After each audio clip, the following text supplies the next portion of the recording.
안녕하십니까. 일승건축의 이병관 건축사입니다. 점포주택 신축할 때 여러분 예산 절감하는 방법 그런 것들 고민이 많으시죠? 일단 첫 번째로 근생 면적 늘리는 것부터 수익률 절감 방법 한번 검토해 보겠습니다.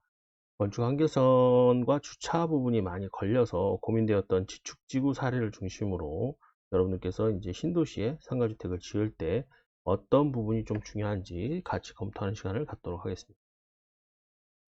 해당 내용을 보면 이제 점포주택 신축에서 건설면적 늘리는 방법인데요. 이 점포주택 신축에서 건설면적 늘리는 방법은 다양한 방법이 있죠.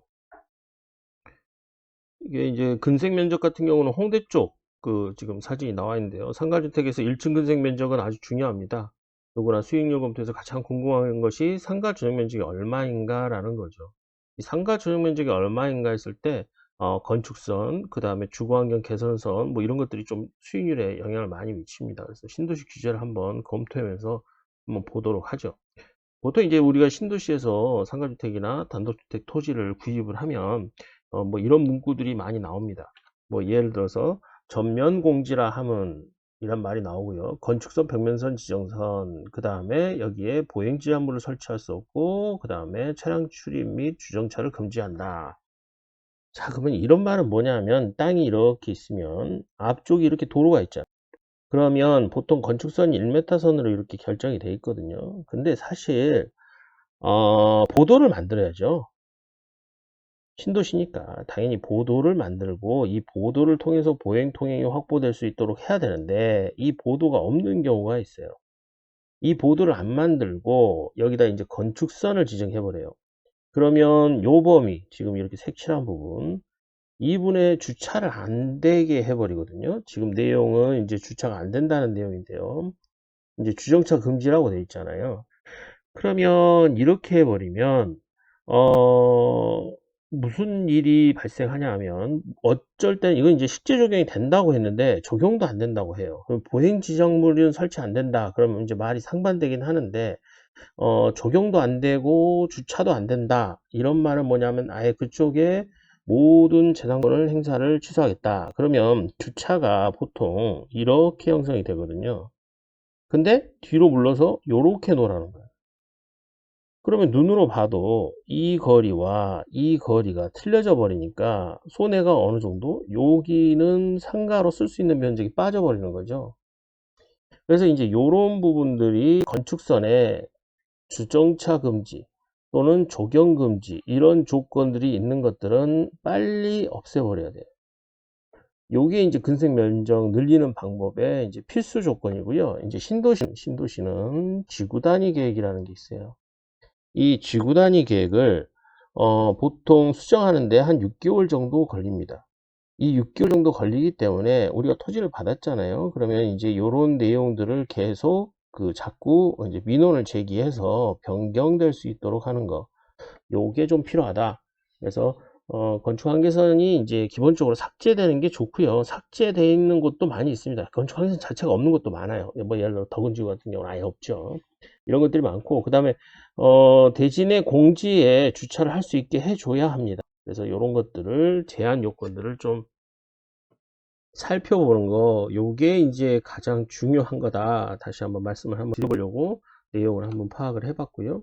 그 다음에 이제 건축 한계선이 이제 지금 요거 이제 모 신도시 같은 경우 이렇게 지금 설정이 돼 있죠. 그래서 우리가 이제 이런 도면이 좀 복잡하긴 한데 여기 지금 보면 빨갛게 표시되어 있는 선들 있잖아요. 빨갛게 표시되어 있는 선, 빨간 점선 여기 지금 이렇게 있죠. 빨간 점선 이렇게 가는 거 요것들이 건축선이에요. 이것들이. 그래서 이런 선들이 없는 게 좋습니다. 아예 없는 게 좋고요. 그 다음에 저게 있더라도 보도가 형성돼 있다든가 뭐 그러면 좋고 그 다음에 이제 요거는 사실 근생에 있어야지 주거 이 좁은 데서 있으면 안 되죠. 그래서 한 대지의 평수가 뭐 60평, 70평, 80평 이 정도인데 여기서 이거 후퇴하고 이거 후퇴하고 뭐가 남겠습니까? 그래서 이제 요런 부분들 후퇴되는 거 이런 것들은 이제 근생 이런 근생 토지는 되는데 그런 거 근린생활시설 이런 건 해주는데 여기 이쪽 안에 있는 단독주택 용지는 가급적이면 건축선 지정을 안 하는 게 좋겠다라는 생각을 많이 합니다. 그래서 이런 것들 다시 한번 같이 이야기할 수 있는 시간을 한번 가져봤고요. 그 다음에 이제 저희가 이제 그 내용을 한번 검토를 해보면 조례상에 이미 건축성이 지정돼 있어요. 보통 보면.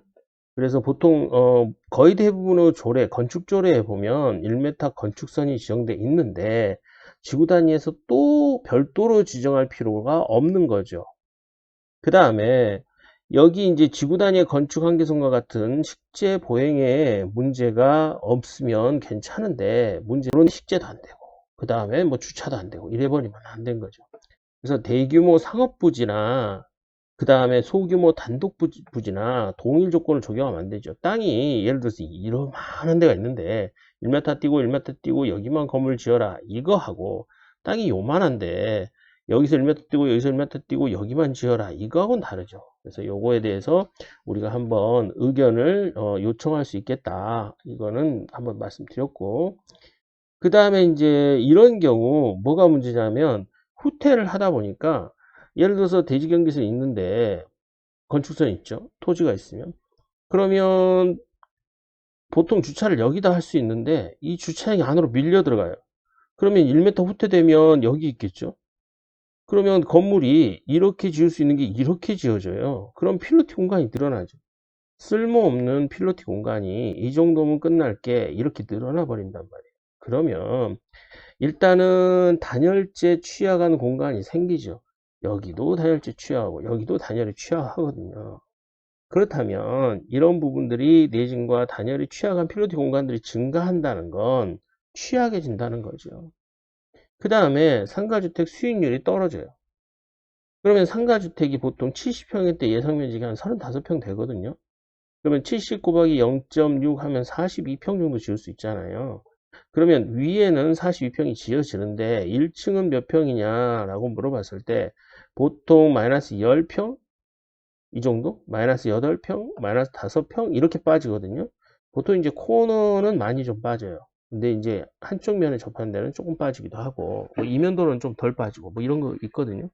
그래서 이런 수익률이 많이 약화돼요. 그래서 1m 후퇴 부분, 즉 건축 한계선을 지정하는 거는 수익률 약화에 필수적인 요소로 작용하기 때문에 이런 것들은 완화하는 추세로 완화를 해달라. 이런 내용으로 이제 민원을 제기하면 훨씬 도움이 많이 되지 않을까 싶어서 제가 한번 짚어가면서 말씀을 한번 드렸어요. 일단 다른데 건축 한계선이라든가 이런 것도 한번 보고 지나가 볼까요? 보통 이제 고향 삼송지구에 이제 건축 한계선이 있었어요. 그 다음에 이제 전면 공지에 보행지장물 설치가 금지됐고 그 다음에 식재와 화분을 조성하라고 했어요. 그런데 아시겠지만 이제 뭐 화분을 갖다 놓은 데가 지금 가도 한 대도 없어요. 그리고 포트 같은 경우도 포트가 이제 화분인데요. 뭐 대형 화분이죠. 이런 것들이 이제 현재 설치된 곳이 없습니다. 그래서 공지라는 그 용어의 정의를 보면 전면공지라는 뜻이 있죠. 그래서 전면공지라 하는 거는 건축선, 벽면선 지정으로 전면도로의 경계선과 그에 면한 건축물의 외벽선에 확보된 대지 안의 공지로서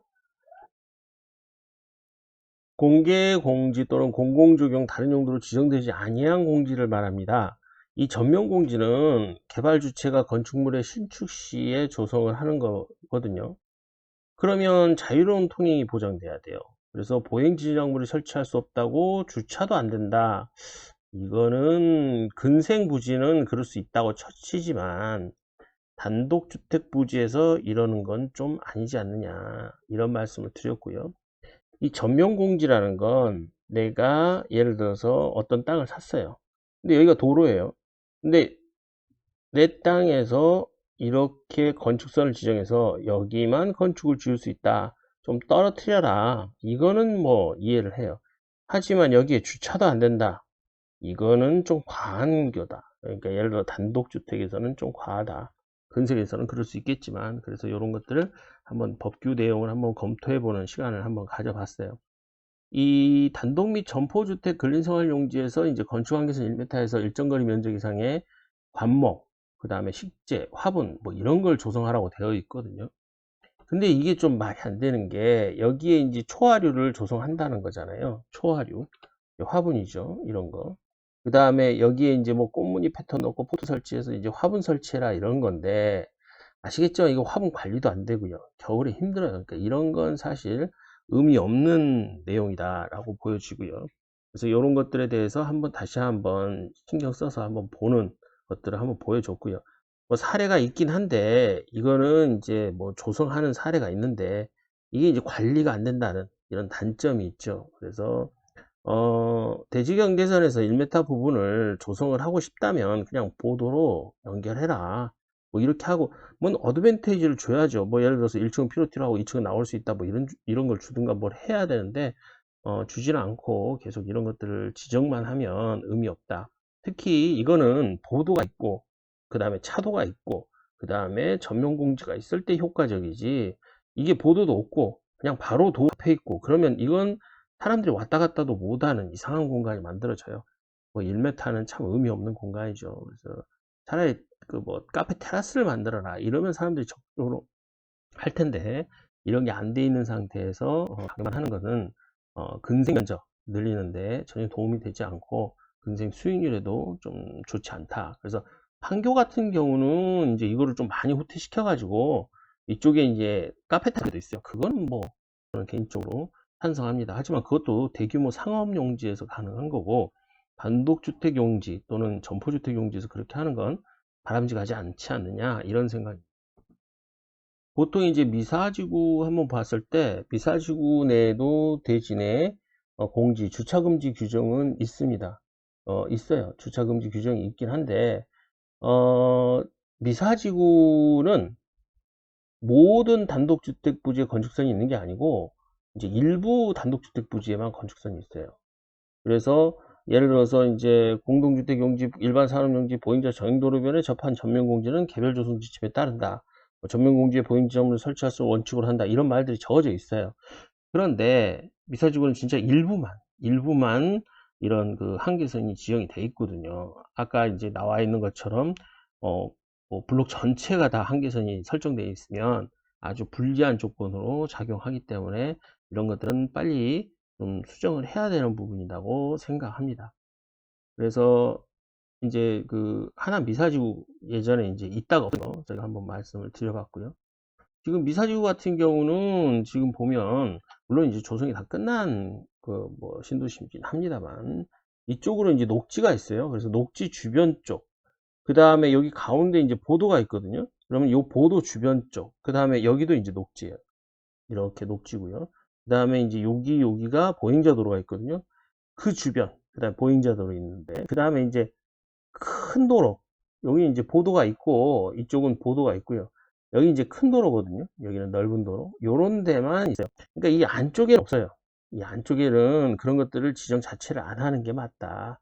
그래서 아까도 말씀드렸지만 근생 면적 늘리는 거 첫 번째는 제도 규제에 대해서 불합리점을 확인해서 그 불합리점을 이제 빨리 바꿔달라 이렇게 이제 제안하고 정리하는 그런 것들이 좀 필요하다 싶어서 한번 이 말씀을 드려보았습니다. 여러분들께서 이제 이런 계획도 보시면 확연히 드러나죠. 어디에 있고 어디에 없는 것 이렇게 보입니다. 예를 들어서 이제 덕은지구 같은 경우는 전면 공지에 이제 그 특별한 내용 자체를 아예 뺐고요. 그 다음에 이제 그 주거용 공지는 식재 조경 같은 걸 권장하게 돼 있어요. 근데 이제 거의 없어요. 보면. 그래서 조례에 이제 정하는 바에 따른다. 이렇게 적어진 게 가장 좋다. 조례에 정해진 바에 따른다. 이게 제일 좋죠. 그래서 덕은지구는 지금 도면에서 보시겠지만 이 건축 한계선이나 건축선 자체가 지정돼 있지 않고요. 이게 대규모 상업용지, 그 다음에 근생부지 이런 데만 이제 적용이 돼 있습니다. 그래서 보면 그런 것들이 지정돼 있는 땅들은 규모가 커요. 그래서 여기 보면 근생부지만 이렇게 선이 가 있잖아요. 근생부지만. 여기도 이제 근생부지만 이렇게 선이 가 있죠. 유치원 부지나 뭐 주차장 부지나 근생부지에만 이렇게 선이 가 있습니다. 그래서 여기는 이제 아파트 부지거든요. 아파트 부지. 이렇게 선이 가 있죠. 이렇게 가 있는 거지. 그 다음에 이제 이런 그 뭐냐 단독주택 부지에는 그런 건축선 자체의 지정을 하지 않습니다. 그래서 이런 것들 좀 참고해서 보시면 좋겠고, 그 다음에 사례가 이렇게 있으니까 이런 것들은 충분히 본인의 토지에 관련해서 주장을 하셔도 좋지 않을까 이런 생각을 해봐서 내용을 간단하게 한번 정리를 해 보았습니다. 점포주택 신축을 하실 때 근생 면적을 늘리는 방법은 여러 가지 방법이 있습니다. 뭐 대안 분석하는 방법도 있고 여러 가지 방법이 있는데 그 중에 이제 규제라든가 이런 것들이 좀 불합리하면 확실하게 변경하는 것들이 필요하죠. 그래서 지역별 저희가 이제 건축한계선이 어떻게 지정되어 있는지 한번 봐왔고요. 이게 건축한계선이 변경이 되지 않으면 이제 코너 택지 같은 경우는 아주 과도하게 면적이 줄어요. 그래서 1m 후퇴 부분에 대해서 이 1m 후퇴돼 있는 경우와 그 다음에 1m 후퇴가 되지 않는 경우 이것들을 한번 검토를 해봤는데 면적이 많이 차이 나죠. 그래서 예를 들어서 이제 여기는 한 42평? 예, 42평 정도 되고요. 그 다음에 이건 43평 정도 되고요. 요건 47평. 요거는 이제 46평 이런 정도 돼요. 그래서 예를 들면 이제 여기 이제 1m를 띄워버렸단 말이에요. 이렇게 띈 것과 그 다음에 1m 안 띄우고 그냥 바싹 붙였잖아요. 여기는 이랬을 때 면적 차이가 많다. 그 다음에 이렇게 이제 협소한 공간이 생기잖아요. 여기는 이제 쓸만하잖아요, 공간이. 이런 공간들이 이상한 공간이 생겨요. 여기 뭐 이거 말도 안 되는 공간이 생기죠. 그래서 이런 공간들이 생기기 때문에 면적의 차이도 많고 그 다음에 훼손되는 공간, 이거 데드 스페이스거든요. 이런 공간들이 생기는 것 때문에 저희가 1m 후퇴되었을 때 사례를 한번 보여드렸고요. 1m 후퇴되었을 때 건축 가능 면적과 후퇴가 없을 때 건축 가능 면적을 비교함으로써 수익률의 차이를 한번 보여주는 그런 시간을 한번 가져보았습니다. 이상으로 점포주택 신축할 때 근생 면적 늘리는 방법, 그 다음에 그 근생 면적을 늘리려면 무엇부터 검토를 해야 되는가, 사전에 미리 체크하면 우리에게 유리해질 수 있는 것들 한번 체크를 해보는 시간 되었습니다. 이상으로 다음 영상에서 뵙겠지만 날성건축에서 제공하였던 점포주택 신축 때 또는 소규모 상가주택들, 단독주택 신축 때 신도시에서 건축환경성과 건축선에 주차가 접했을 때 어떻게 풀어나갈 수 있는지 이런 방법들을 한번 찾아보도록 노력하는 시간을 간단하게